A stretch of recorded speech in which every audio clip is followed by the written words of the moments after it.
عموماً لوگ استخارے کی حقیقت کو نہیں جانتے۔ استخارے کی حقیقت کیا ہے؟ حضرت تھانوی رحمۃ اللہ علیہ نے اغلاط العوام میں بھی اس کو تحریر فرمایا ہے کہ استخارہ ایک دعا ہے، اس سے مقصود صرف طلب اعانت علی الخیر ہے، بھلائی پر مدد کو طلب کرنا ہے، کسی کام کی بھلائی پر مدد کو طلب کرنا ہے، یہ استخارے کے معنی لکھے ہیں۔ یعنی استخارے کے ذریعے سے بندہ خدا تعالیٰ سے دعا کرتا ہے کہ میں جو کچھ کروں اسی کے اندر خیر ہو، اور جو کام میرے لیے خیر نہ ہو وہ مجھے کرنے ہی نہ دیجیے۔ استخارے کی دعا پڑھنے کا اصل مقصد یہ ہے۔ پس جب کوئی بندہ استخارہ کر چکے تو اس کی ضرورت نہیں کہ سوچے کہ میرے دل کا زیادہ رجحان کس بات کی طرف ہے، پھر جس بات کی طرف رجحان ہو اس پر عمل کرے اور اسی کے اندر اپنے لیے خیر کو مقدر سمجھے۔ یہ کوئی ضروری نہیں ہے، بلکہ اس کو اختیار ہے کہ دوسری مصلحت کی بنا پر، اگر کوئی دوسری مصلحت سامنے ہے اور اس مصلحت کے بنا پر جس بات کو راجح سمجھے، جس بات کو بہتر سمجھے اسی پر عمل کر لے، کیونکہ اگر اس کو رہنمائی ہو بھی رہی ہے تو وہ الہام کے قبیل سے، اور الہام کوئی حجت شرعیہ نہیں ہوا کرتا کہ اس کے مطابق کرنا ہی ضروری ہو جائے۔ یہ جو لوگ کہتے ہیں کہ استخارہ کر لیا اب وہی کام کرنا ضروری ہے، چاہے اس کے خلاف بعد میں کوئی مصلحت سمجھ میں آ رہی ہے اور اس کے خلاف چاہے اور کسی اور مصلحت کی وجہ سے بہتر سمجھ میں آ رہا ہے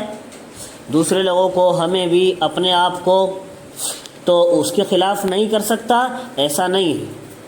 اگر کچھ ذہن میں بات آئی بھی ہے تو اس کے خلاف کر سکتا ہے، کیونکہ اس طرح کا الہام اور اس طرح کی ذہن میں بات آنا کوئی حجت شرعیہ نہیں ہے، اور اس طرح سے اس کا حجت شرعیہ ہونا لازم آتا ہے، اور یہ اعتقاد بالکل باطل ہے، ان کی اصلاح کی ضرورت ہوتی ہے۔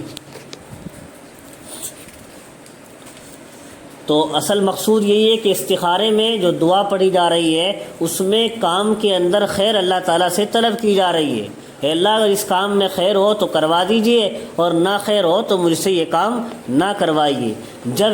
کہ اس میں کوئی شک و تردد نہیں تھا، کام ایک ہی ہمارے سامنے تھا کہ ہمیں کرنا ہے یا نہیں کرنا ہے۔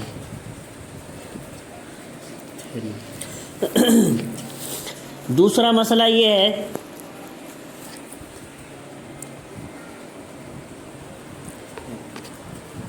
استخارہ ہوتا ہے تردد اور شک کے موقع پر۔ کبھی کبھی استخارہ اس طرح ہوتا ہے، ہمارے سامنے دو کام ہیں، یہ کریں یا یہ کریں، دونوں میں تردد اور شک ہے ہمیں، اور تردد کے معنی یہ ہے کہ مصالح جو ہے طرفین کے برابر ہو، مصلحتیں دونوں طرف ہمیں سمجھ میں آ رہی ہوں، اور جب ایک جانب کی ضرورت متعین ہم نے خود کر لی کہ ایک کی مصلحت زیادہ اچھی ہے اور ایک کام زیادہ اچھا ہے، تو پھر استخارے کے کیا معنی؟ حضرت تھانوی رحمۃ اللہ علیہ کہتے ہیں پھر استخارے کی کوئی ضرورت نہیں۔ لیکن یاد رہے استخارہ اگر کرنا بھی ہے تو دو طرف اگر رائے، استخارہ اگر کرنا بھی ہے تو دو طرف تو ہماری رائے نہیں ہو رہی ہے، بلکہ رائے ایک ہی طرف جمی ہوئی ہے پہلے سے، استخارے سے پہلے سے، اور ہم چاہتے ہیں کہ اللہ سے بھی رائے لے لیں، اللہ کا بھی مشورہ حاصل ہو جائے۔ طریقہ کیا ہوگا؟ پہلے سے اگر کسی جانب رائے کو رجحان تھا تو اپنی اس رائے کو تو فنا کر دے، اپنی اس پہلی رائے کو تو ختم کر دے، دل سے ختم کر دے، بھلا دے۔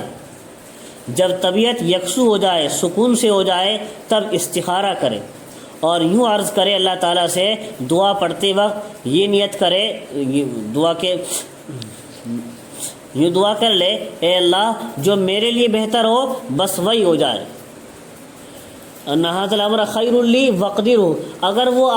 یہ معاملہ بس میرے لیے بہتر ہو تو اللہ اسے مقدر کر دے۔ یہی اس کے دعا استخارہ کے معنی بھی ہے، درمیان میں جو لفظ آ رہے ہیں، اگر اللہ یہ کام میرے لیے بہتر ہو تو اس کو تو مقدر کر دے، بس وہی ہو جائے، اسی کو چن لے، اسی کو منتخب کر لے۔ اور یہ دعا مانگنا حضرت تھانوی رحمۃ اللہ علیہ لکھتے ہیں اردو میں بھی جائز ہے، لیکن حضور صلی اللہ علیہ وسلم کے الفاظ جو دعا کے حدیثوں میں آئے ہیں، 2 رکعت صلاۃ الاستخارہ پڑھنے کے بعد یہ دعائے استخارہ پڑھے، جو بہشتی زیور میں بھی لکھی ہوئی ہے، اور ان ھذا الامر خیر لی وان ھذا الامر پر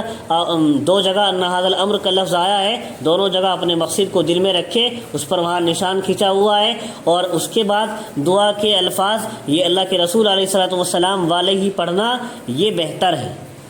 افضل یہی ہے کہ سنت استخارہ کرے اور یہ سنت دعا ہی مسنون دعا ہی پڑھے۔